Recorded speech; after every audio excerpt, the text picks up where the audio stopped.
When we're talking about thought process in chess, a lot of times the tendency is to ask for some sort of all-knowing checklist that you can go through on every single move to make sure you are not blundering pieces. And full disclosure, it is very difficult, if not impossible, to go through an entire checklist on every single one of your moves. The strongest players play purely on intuition and then brute force calculation, but this isn't always realistic for those of us who are not grandmasters.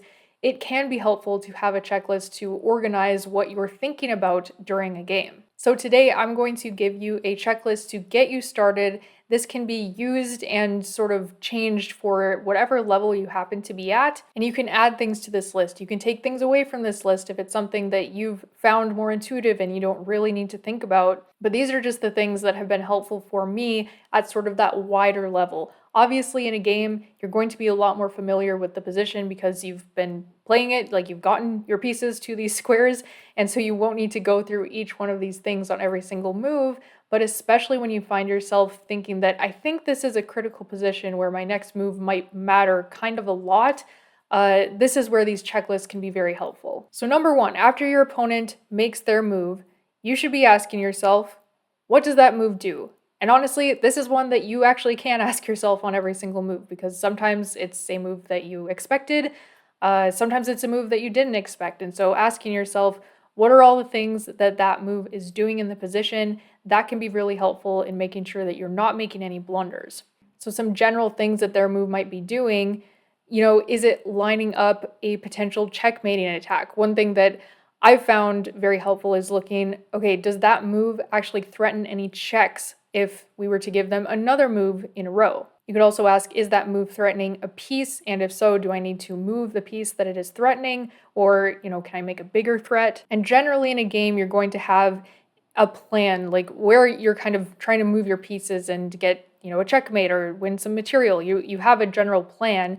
And the next thing that you should ask after you think of all the things that their move did is, does my opponent's move affect the plan that I was just thinking about? So ways that it could affect the plan is if it's making a bigger threat. Is it threatening checkmate, or is it threatening to win more material than my plan would, potentially win? Is it defending against the threat that I was making in my previous moves? Or potentially, is it a mistake? Is it leaving something undefended? Is it moving to a square where I can capture it, or where I can, find a tactic that can start a sequence of moves that is then going to win material?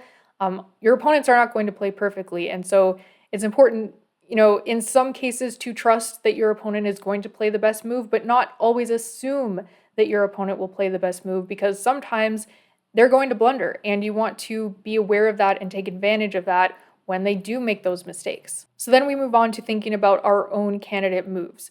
So the first question you should ask yourself is why? Why am I thinking about making this particular move? Is it creating some kind of a threat? Is it a defensive move? Maybe you've realized that your opponent has made a threat and you are now considering more defensive moves. That would be the reason why. In some cases, actually in a lot of cases, your why might be simply just following the basic principles of chess. Like, you're developing a piece, or you're moving a piece to a square where it's going to be more active, or you're moving like a rook onto an open file, just basic things like that.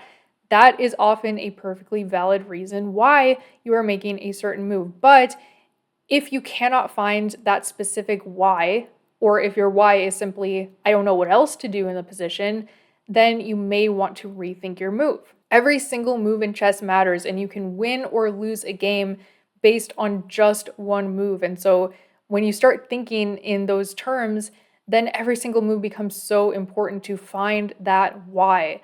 And that is why these checklists can be really helpful. So once you've narrowed down your candidate moves, you're thinking about a few of them. In some positions, you may be thinking about a whole bunch of moves. In other positions, you might just have a few forcing moves that might seem incredibly necessary to calculate. And that is what you need to do. After you've decided your candidate moves, you need to calculate them all the way through. That means all the way through the forcing sequences that you see, making sure that you are looking for all of your opponent's counter forcing moves, like all of their checks that they could play, all of their captures that they could play, all of these things. And then challenge yourself to think just one move further than when you naturally would stop calculating and make sure that your opponent doesn't have anything annoying. So I always ask myself, okay, what is the most annoying thing that my opponent could do in this ending position that I'm visualizing? And we've been staring at this position for a while. This is from a game that I played online just a few weeks ago at the time of recording this, and there's a lot going on in this position. I will tell you the move that I played that was a blunder